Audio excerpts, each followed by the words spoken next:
you.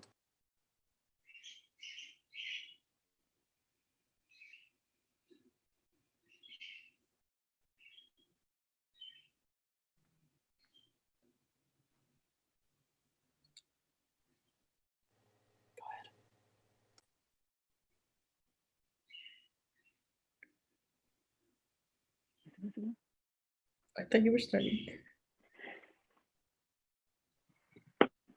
Good morning. Welcome to another DACA Thriving Tuesday. We are here, delighted that you have chosen to join us for a lively conversation about DACA, about how to thrive in adversity, how we come together united as a community with different undocumented journeys, but definitely all moving forward with a purpose in mind, with a vision for the future. My name is Dr. Lisseth Rojas-Flores. I'm a psychologist and I'm also an associate professor in clinical psychology at the Fuller Graduate School of Psychology in Pasadena. Welcome. Yeah, and I am Norma Ramirez. I am a PhD candidate in clinical psychology, also from Fuller Seminary. And I am also a plaintiff in the SCOTUS decision that we are waiting for. And also, I'm very happy to be here. Thank you, Norma. And we want to thank also the Thrive Center for Human Development. The Thrive Center is founded with the vision that all persons can thrive and become responsible and fulfilled adults. The Thrive Center is located at Fuller Theological Seminary. Well, together with the Thrive Center, Norma and I, we have created a space to talk about the strengths and vulnerabilities of DACA recipients as well as undocumented folks, especially as we await the Supreme Court decision. We believe that regardless of immigration status, we can thrive in the midst of adversity. And so we have come together and put some resources. We invite you to check our website, the Thrive Center website that will be posted on your chat. And you will be able to have access to a number of resources that we have been curating for you, including webinars, including podcasts, including op-eds, but most importantly, our latest resource. And this is a little accordion. Let me just model for you our piece of art that will become a little bit of a crafts and arts project for you if you want to join us with this resource. Essentially, you will be able to download it for free from our website. Includes some mental health tips on how to encouraging you to embrace your strengths and your vulnerabilities in this journey. There are about 9 tips in here, and we are trying to unpack those tips every week through this DACA Thriving Tuesdays Facebook Live session. So please check us out and get access to the resources that we have here. So Norma, we are on June. What does that mean for you? How do we move June? I mean, here? You cut off a little bit. I think I understood your question. I'm not sure. So if I don't answer it, tell me because it kind of cut off. I mean, we're waiting. We're waiting on a decision. It's already halfway through June. Yesterday, it was the anniversary of when DACA was first introduced back in 2012. And so and with everything that's happening, I think we are all experiencing many things, many feelings.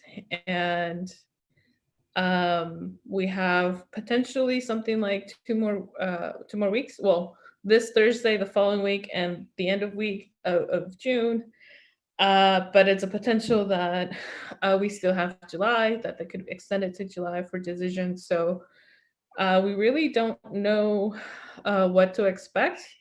I think in some ways we just want to know because the waiting is just getting harder and harder. But here we are.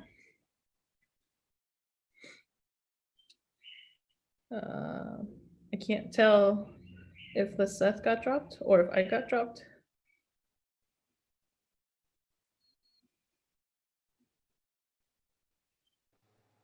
I think she may have froze up. Okay. I guess I'll continue. And so I think with that, today what we are, oh, hey, you're back? Were you able to catch, you're muted. I am sorry for dropping off the grid in here, some connection difficulties. You were saying, Norma? Were you able to hear me? Nope, but I think you said something brilliant. No, so I think you were asking how I was doing with, the waiting and stuff. And so I mentioned that yesterday was the DACA anniversary back when it was introduced in 2012. And we're also like midway through June, and we are, expecting a decision really anytime now, Thursday or next Monday or next week, or but there's also this uncertainty because it could move into July for decisions. And so I think many of us are just wanting some kind of answers so that we know, because the waiting is getting harder. Absolutely, yeah. No, I hear you, Norma. It's nerve-wracking. I think as we wait for the Supreme Court decision, we just have to pause and recognize that we're all anxious, we're fatigued, we're insecure by that seemingly uncertain series of devastating events that are actually taking place right now in the couple months. We have we're tired of our long undocumented journey that has preceded the COVID-19 pandemic, and then we have the most recent civil unrest and the ongoing global protests around racism. We're exhausted, right? And I think it is precisely in time like this that we have to remind ourselves that we can live beyond DACA, beyond these difficulties, these adversities. And I mean, it's fitting for the topic of today, because I think prior to DACA, we have a plethora, many inspiring stories. We have been able to witness how our undocumented community has found a creative way to succeed regardless of status, right? Regardless, to thrive in the midst of adversity, before DACA and after DACA. And so I think we need to highlight the creativity of our community, which is one of the topics that we want to highlight today, and also how faith and spirituality becomes a strength and an anchor for our community. And, we'll talk about the shortcomings as well, but we'll get to that. So in fact, one of the creativity is one of the tips that we wanted to highlight that we have in our little accordion. And let me just kind of read and hear what we have mentioned about nurturing creativity. You mentioned creativity requires that we convert our energy and hope into action, be informed about laws and practices that may support your dreams and hassle. And Norma, you are good with this. You are an artist and you're a creative woman. And in fact, this gig that we have here through Facebook Live is a form of using our creativity to reach to our community, to contribute our 2 cents to the conversation, to shift the narrative, and highlight the positive and the strengths of our community, and acknowledge the vulnerabilities as well. But you have a lot to say about creativity. Why don't you share with us about that? Yeah, I think when we're talking about creativity, we're not just talking about artistic abilities, but we are reframing basically what we have to do every day in order to keep going, in order to survive, in order to overcome obstacles. We end up encountering, the system in different ways, whether it's locally or in a higher level. And we have to think about ways to overcome those things, these struggles. And so I think that with that framework of what we mean by creativity, we have great examples of what people have done, you know, and many more that we don't know about, but some that we do know about, we know about, like, for example, Carolina Valdivia created My Undocumented Life way back, I think, in 2009. So this was before, you know, DACA, when it was only just being undocumented, and how to navigate going through higher education and grad school.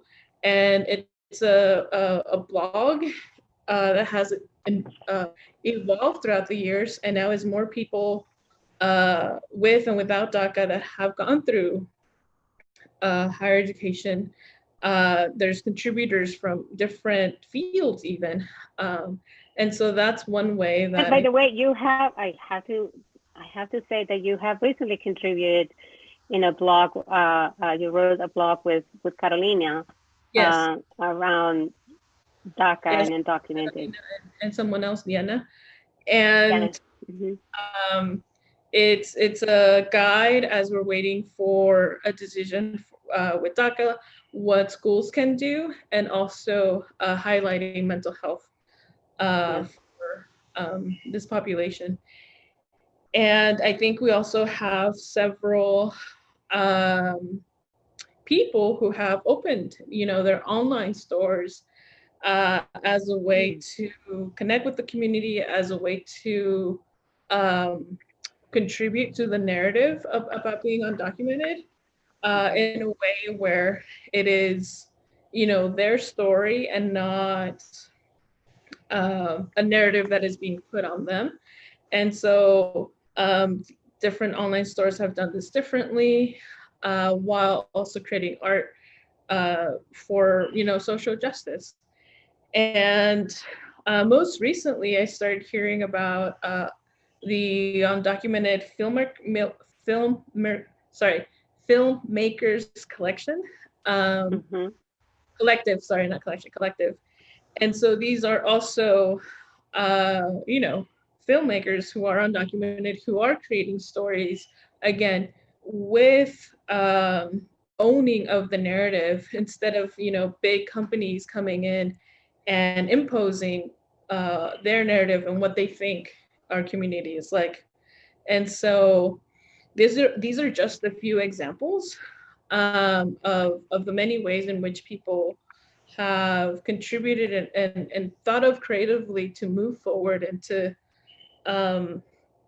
overcome these things that, you know, depending on the goals that you have, what can be done. And so I think what is really important when we talk about creativity is that, you know, we have to be up to date with laws and policies, because knowing what those are, then we can start to think of alternatives of how we can overcome them and what it is that we need to do. It is a lot of hard work. You know, none of these tips that we're talking about provide an easy, like, okay, here you go, 1, 2, 3. They do require a lot of work, but we are emphasizing that it is possible to move forward. It is possible to envision a different world where we are not stuck or held back by these unjust policies. So yeah. No, I hear you. And I think that we have to recognize that deep down, we have this amazing creativity that we have to tap on and latch on in times of trouble, in times of scarcity. Because right now, with the many things that are happening, and compounded by the fact that many of us don't have our undocumented status, restrict us from having access to resources.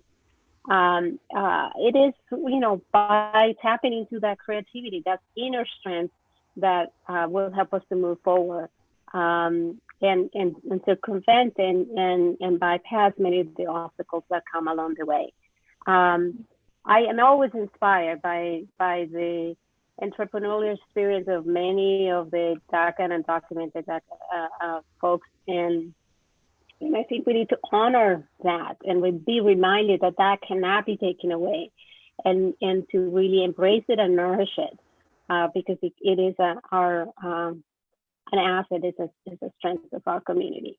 And I think another one, I think I just want to move along here, Norma, because I think in talking about deep-rooted assets and strengths of our community, what I'm reminded about is our spirituality, right? Our faith and spirituality has been a rock for our community. It has been a source of much solace, but also strength, and is an asset, and it's another aspect of our community, of ourselves, that we must embrace and nurture. You know, and I recognize that we often associate faith with religious institutions, and oftentimes end up with very mixed emotions, especially when we see how faith is often being used to validate anti-immigrant rhetoric and anti-immigrant and immigrant oppression. And there's that confabulation between faith and spirituality and religious institutions. And I think I'm hoping that we can communicate that we are not embracing a particular faith, but that we hope that that you can be able to see the strengths that faith, your own faith and spirituality can bring to you during this undocumented journey. You know, today we have two special guests, two amazing immigrant women of faith who are going to be sharing with us how they maneuver through these challenging undocumented journeys, but grounding themselves in their own faith and spirituality. And they're also going to be discussing the shortcomings of the church, right? Because this is one thing that we are seeing day in, day out.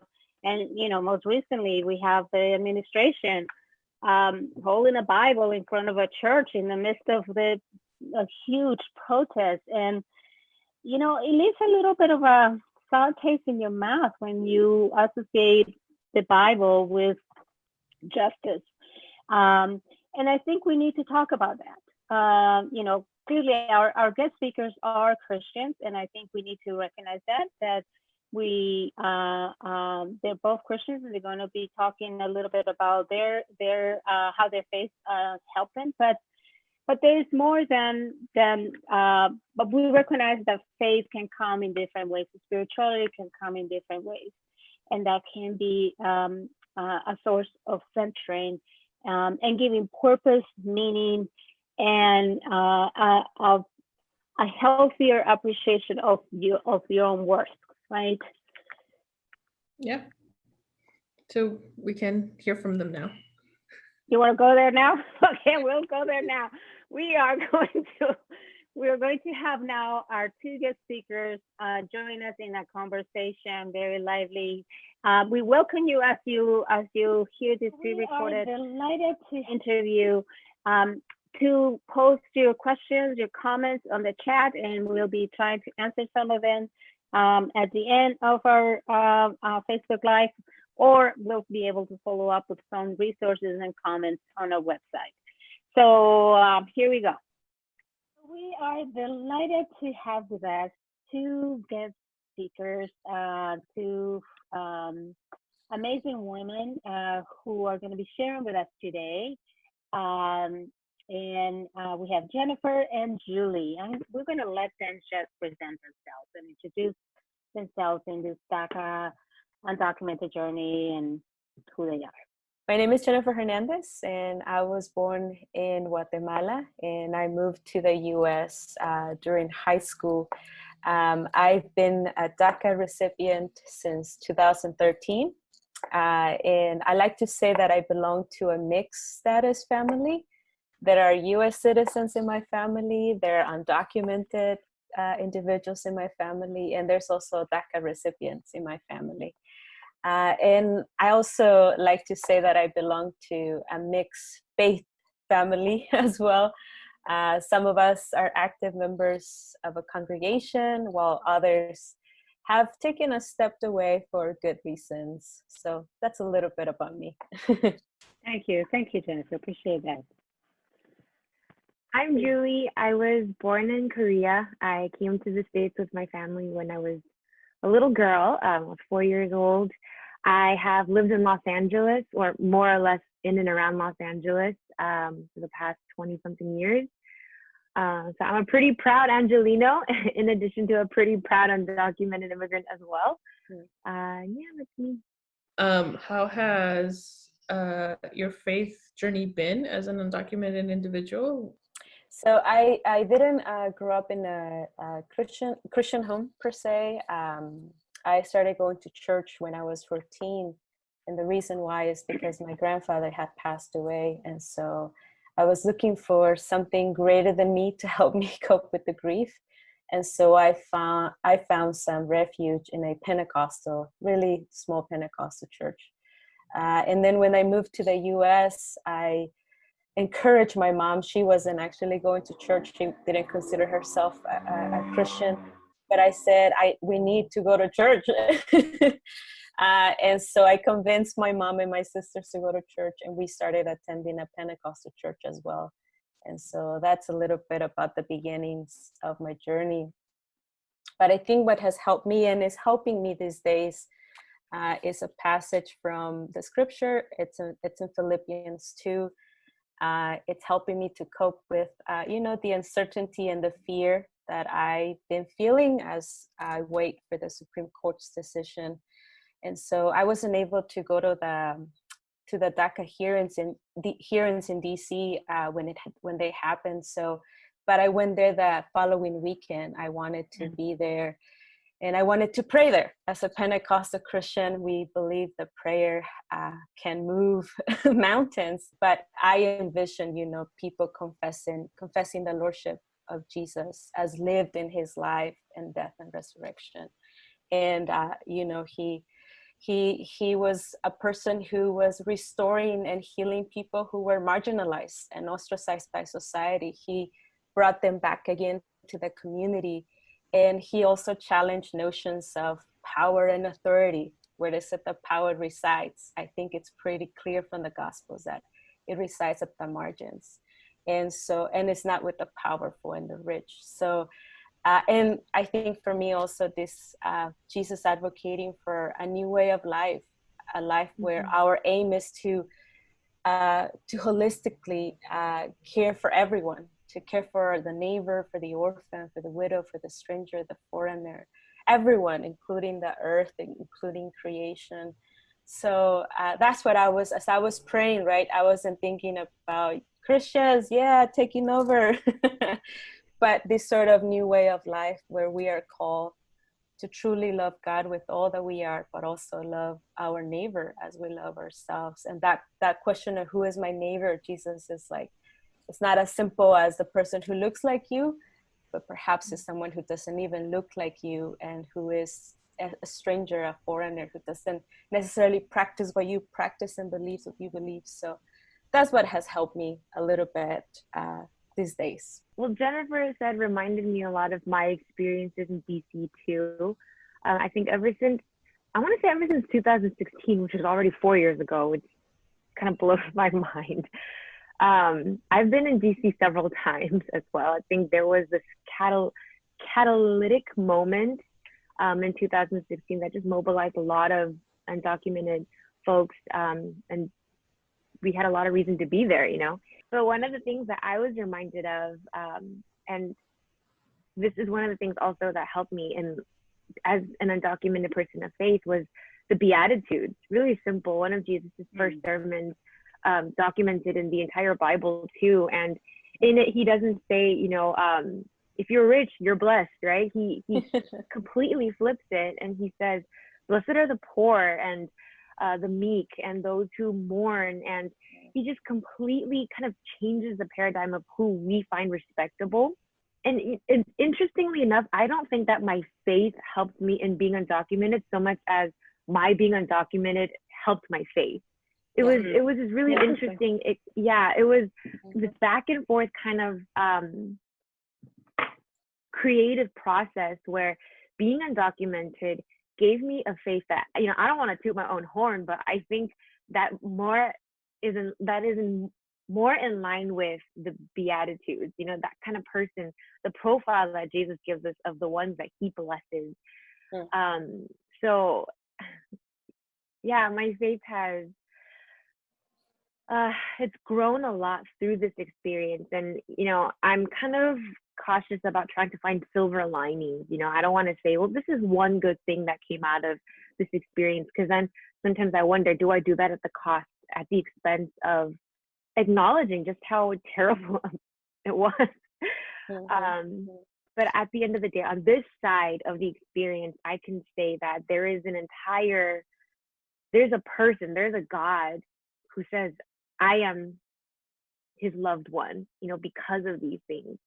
So for that reason, I feel very blessed. No, even when I was there and I was walking around those big, huge pillars, I felt my body tremble, and I just felt the presence of God in that place. I was just like, God, there has to be something higher. It cannot continue to dehumanize people and deny them or their dignity or their humanity. And so I just felt the presence of God there, reminding me, like Norma and Julie were saying, that we are human beings and we have worth regardless of our status in this country. So yeah.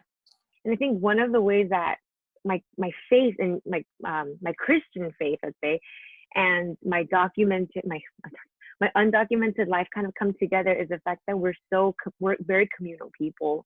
And that I personally, you know, I believe in a God who exists in a triune community too. The church is the community, that's his body. And I think that's kind of replicated in the undocumented experience, because, you know, we're embedded folks, and we're embedded into families that might be mixed status. You know, we go to school, we have friends and who support us, or sometimes don't, you know, as much as we'd like them to, but we exist within these networks. And that yeah, I see that pattern in so many of the different places and areas in my life. And I'm curious, Julie, what does the church, the Asian faith and church have to say about this issue? How has it been your experience as an Asian documented woman of faith? Yeah, I can't speak for any context beyond my own, and I will make some generalized statements here and there, just to give people listening just a picture. There, for the number of undocumented Asian Americans there are, the conversation is just a little stunted, I think. Some numbers put it at 1 in every 7 Asian American is undocumented. Some numbers put it at 1 in 10. Is or has been undocumented. So that's still a sizable number in the population. That's many of us. Yeah. You're bound to run into several in your life. Number one right here too. But given that number, we don't talk about it in the church. And for so many years, I was hurt by the church because I felt so erased. I felt like, you know, we're all immigrants. I don't get why we're not talking about this. Recently, I came across a new realization that I think a lot of Asian American churches, especially immigrant churches, remain silent on the issue because they themselves already realize that they don't have a lot of political clout. So they think, what is the point of engaging in this? We're already a disenfranchised group culturally, socially. So what can we actually do? Of course, there are ways to answer that and rebut that as well. But I realize it's this perceived sense of powerlessness that makes a lot of these churches, especially immigrant churches, and I think this might be across the spectrum as well, the cultural spectrum. So it's the perceived powerlessness that keeps them from engaging in these conversations. Interesting. So at the moment, it still remains very fragmented, and we just don't see we don't see the church rallying behind it. I mean, I can add something. The churches where I come from, specifically my experience with the churches that I come from, they tend not to get involved in politics because I feel like they don't believe that the politics is also part of the gospel. So sometimes there's this dichotomy between the spiritual and the physical. And I think that dichotomy really hurts the churches, because they think that it's only like the spiritual good, physical, we don't have to worry because we're going to go to heaven either way, and this is going to stay. And I think we don't really, especially from those churches, we don't holistic, that we're holistic beings. And politics is as much as a part of who we are as prayer and fasting. And so I think what happens is that people in the churches, preachers, they don't engage in this. I mean, I come from Pentecostal churches where people talk about the empowerment of the Holy Spirit.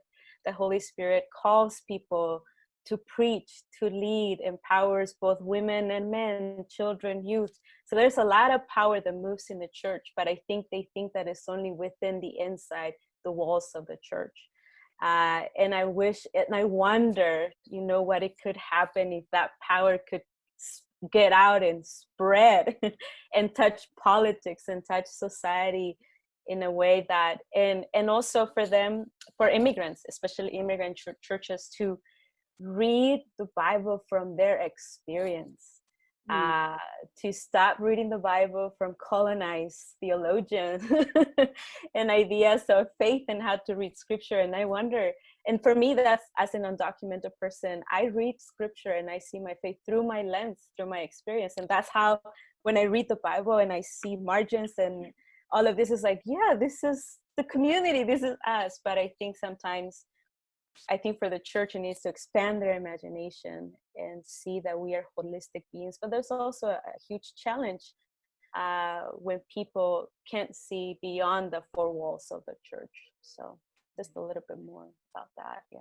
Yeah, and if I could just add to that, is that I once heard, that not everyone is called to social justice. And I just want to rectify that statement, that if you're a Christian and you don't feel called to social justice, you might want to re-examine that, because I think social justice is a call for everyone. I come from a very similar spiritual political divide as well. The duality, right, of us as just bodies and not, or just as spirits and not as possessing bodies that need to be taken care of. That's so real where I come from too. But one of the things that really used to rile me up was Christians would go on missions, right? A lot of churches from the U.S. would send out missionaries, especially to Mexico and especially to Central America. And then, they're going there and they're loving on these people, Korean churches are very complicit in this too. They go there and they save them, right? Or they bring salvation to them, through Christ, of course. And they teach them songs, and they get all the kids, like gifts, and then they leave. But when some of these same people, or people who look like them and are in similar situations, want to come into the U.S., they're like, oh, no. That's where we draw the line. And that just breaks my heart, because I was like, I thought you loved these people.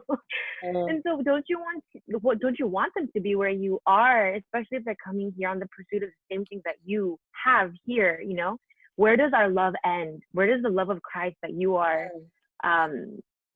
claiming to give the world end? And, this is also the case in Southeast Asia as well. There are certain target populations that we want to love from afar, and we want to help as long as it's on our terms, and as long as the power dynamics of giver and recipient are really clear. But when these people want to come and get the same things for themselves, we're like, oh no, these are our resources. Wait until we give them to you next summer. Sometimes it confuses me, it breaks my heart, and I know I'm talking to the same group of people who feel the same things. So but Julie, I do appreciate that your voice in that, because I think many folks outside the church do not hear your voice. Do not hear your voice as well. Jennifer was saying, listen, the gospel is here, or our faith is here for everyone. especially the marginalized, and we have to flip the shift the power here.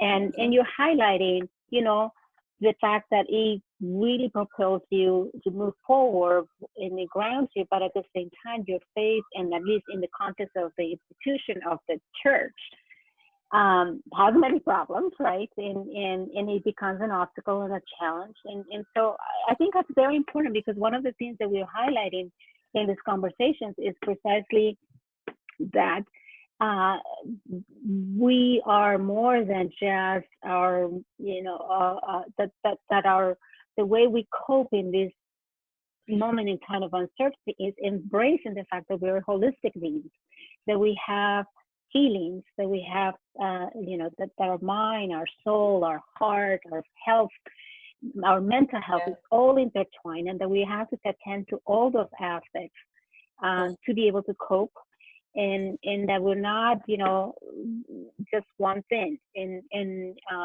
terms of our the multi-dimensional aspects of our being. And so what are some takeaways from this that you want to communicate to older folks who are in this journey like you are? And we recognize that they're all undocumented journeys are not the same, but with regards to faith and spirituality and nurturing that faith, what are some takeaways in terms of, okay, we have about 3 weeks perhaps, or maybe less than that, or maybe more than that. The uncertainty is crazy. But what are some takeaways that each one of you, and I would say Norma too, you want to communicate and to somebody else out there who is hanging by their nails, who is very uncertain about what's going on, who is caught in this tension within their faith and the church and the government and this and that? What can you say to them? I mean, honestly, it's a lot of internal work. Like, recognize, like, if anything in this conversation sort of hit you and you're like, wait a minute, is that me? Take a moment to reflect and answer that question. Is it you? Are there things that you felt defensive about? Because that internal work has to happen before there's an outward acknowledgement in congregations and in a public space. And I think that's the first part. Really do the internal work. It's painful. And I don't think anybody wants to be like a bad person or a bad Christian or a bad whatever.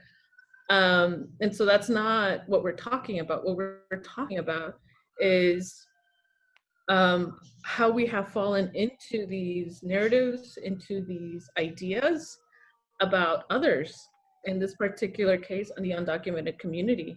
So explore that. What does that mean? Are you afraid of us? Do you think we're gonna, you know, steal your jobs or take away your resources or whatever? Like, acknowledge that for yourself, and do the work. You know, follow the leading, if you're a Christian, of the Holy Spirit and what that means and looks like for you. And if you're not,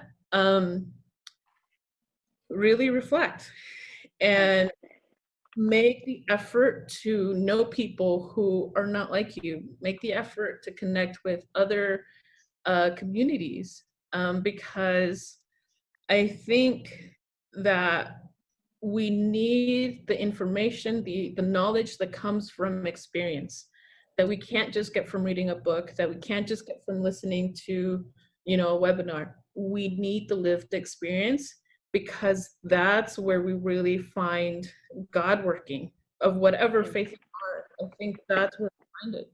Yeah, I would say it's something so simple, but you're not alone. I am in the same situation.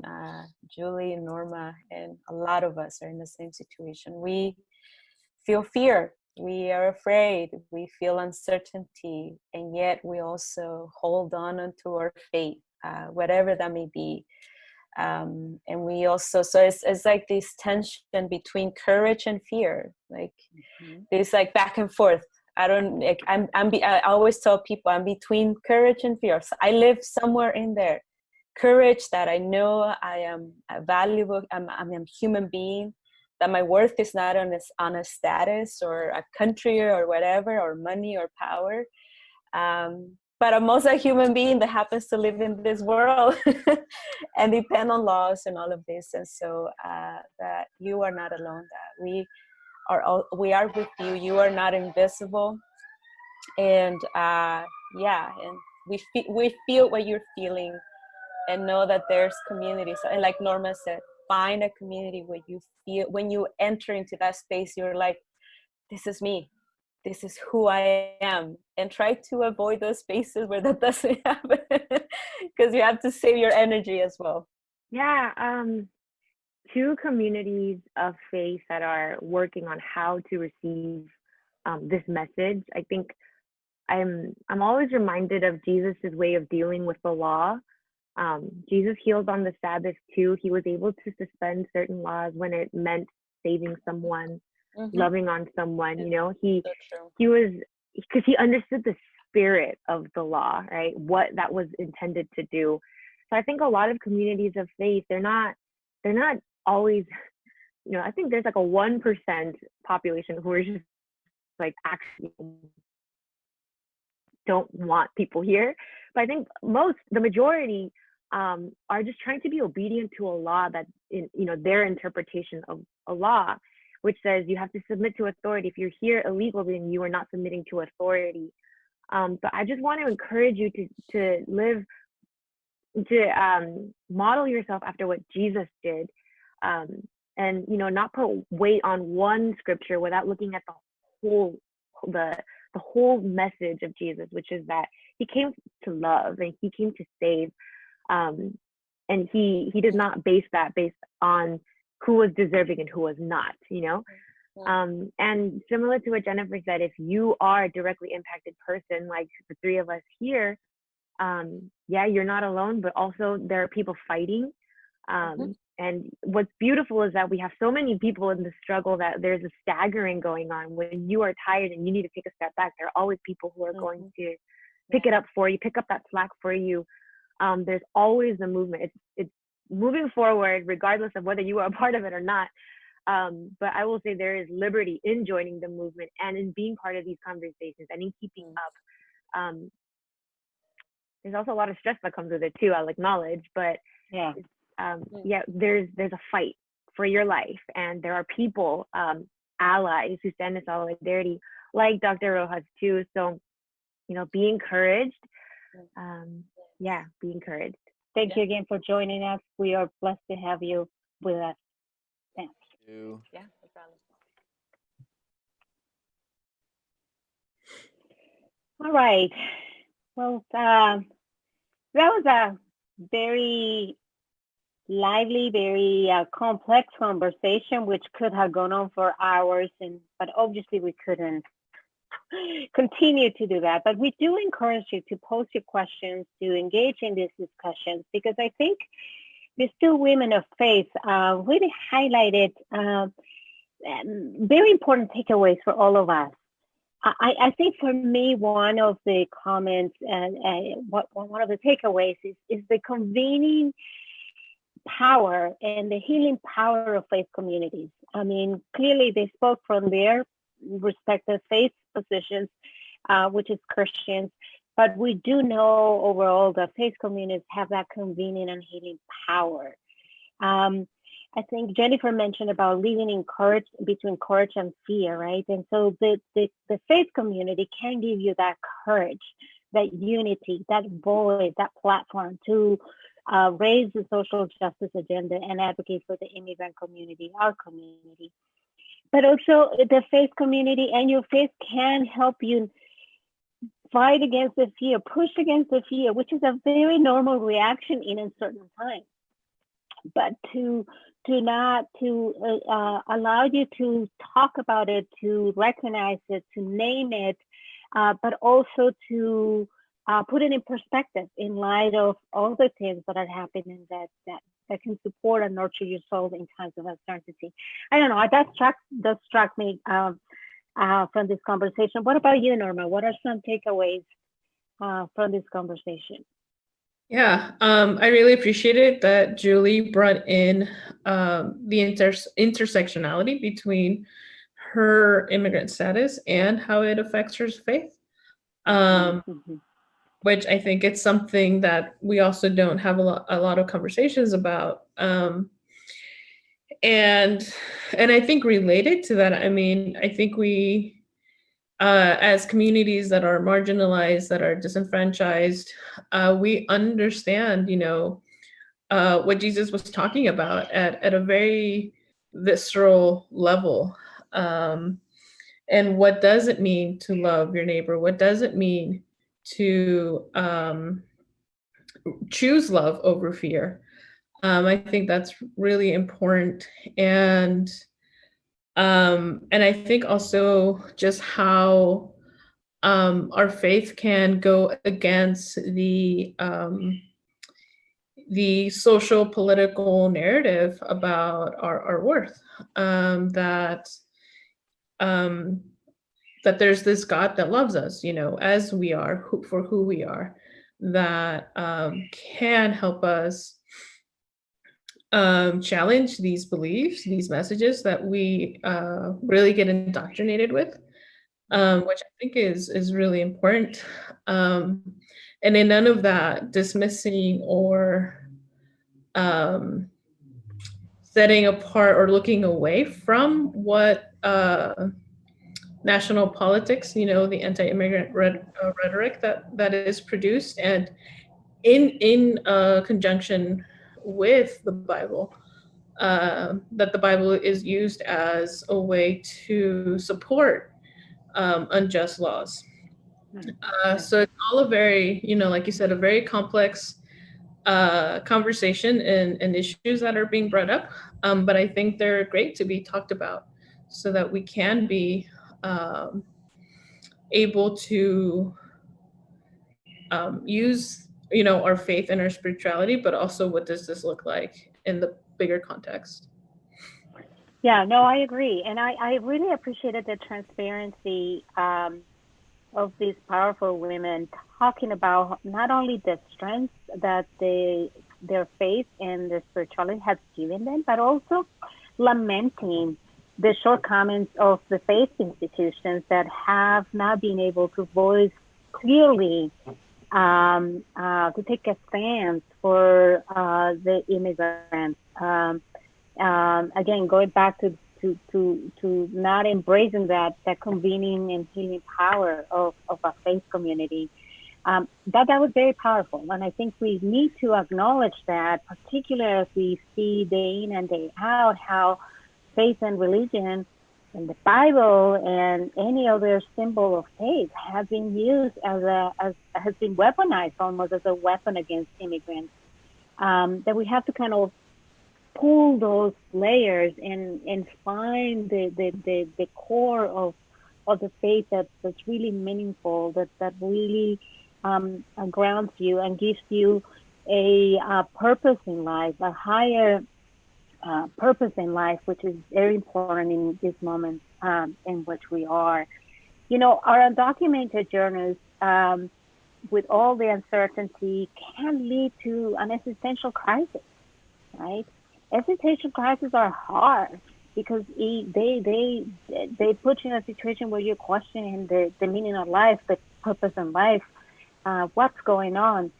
But it also it's a crisis, but it can also be an opportunity to really be able to dig deep and find that touch into the cultural strength of our community that's very, very much faith-rooted.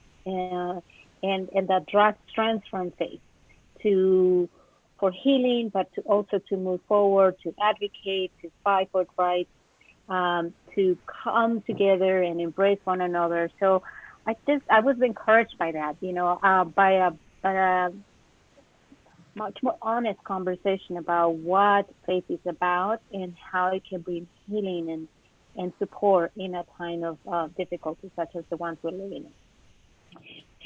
All right, we are about to wrap up. I don't know, Norma, if you have one more takeaway that you wanted to share or one more thing that you want to highlight. We need to remind folks about the next one as well. But but I just want to check with you. I mean, I think that in all of this, when any community is under threat, and so I think particularly as we talk about faith, the church needs to recognize that, and we need to be able to move forward together. And so that's something my Yes. additional comments. No, well, thank you for saying that. And you said the church, and I also want to recognize that the other faith communities that are represented in an audience, and that goes for that message goes for all of them, for all of us actually. So I want to be very cognizant of these messages that we're trying to communicate here.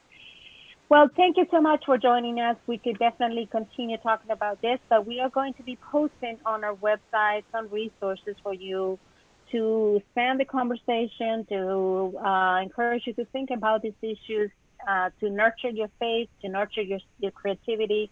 Those are gifts, those are assets of your culture, of your heritage. Those are assets within you, strengths within you that we want you to really honor and draw strength from. So check our website, and we'll be with you next week. As as everyone, we are always checking the website, the Scottish website, trying to find out if there's a decision coming or not. We are with you in solidarity. We're with you, encouraging fear, but also recognizing our strengths and embracing our vulnerabilities with you. Blessings to all of you. We hope to see you next week on June 23rd, right? Yeah, I think so. Right. They'll run together. Take care of yourself.